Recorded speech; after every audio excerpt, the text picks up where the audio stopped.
Chers élèves, après 12 semaines de fermeture, nous abordons maintenant la dernière ligne droite qui est celle du mois de juin. Vous êtes peut-être fatigués, essoufflés, tristes aussi de ne pas être rentrés, de ne pas être revenus au lycée. Vos professeurs le sont aussi. Mais on a décidé donc de poursuivre l'enseignement à distance jusqu'au mois de juin parce que malgré la fatigue, l'année n'est pas finie. Vous avez encore des chapitres à voir, des sujets à traiter, des découvertes à faire, de nouveaux thèmes à découvrir.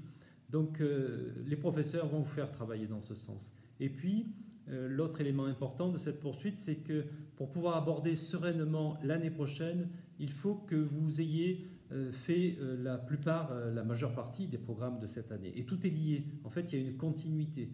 Et s'arrêter en cours de route, ça n'aurait pas de sens. Donc on ne peut passer dans la classe supérieure que si on est solide sur ses bases pour pouvoir avancer ensuite vers de nouveaux horizons. Donc vous l'avez compris, on vous demande d'être assidu, d'être présent au travail, d'être présent lors des visioconférences, parce que beaucoup de choses se font et se passent à ce moment-là. Tout ça ne peut que porter ses fruits. Le deuxième point que je voulais voir avec vous, que je voulais aborder avec vous, c'est la question des évaluations.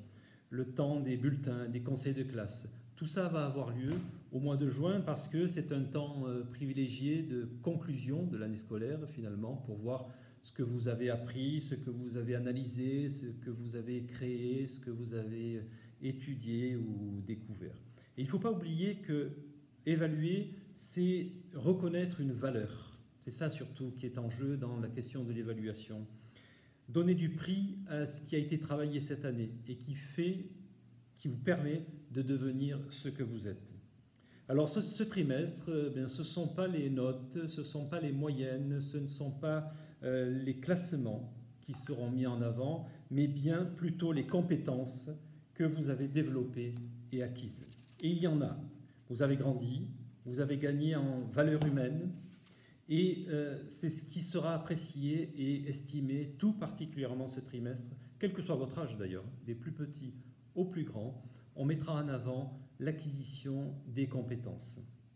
Donc je vous souhaite un mois de juin des plus enrichissants, avec, il est vrai, une bonne dose de courage, parce que ce n'est sans doute pas facile encore, il reste 4 semaines, une bonne dose de courage, de ténacité et de volonté.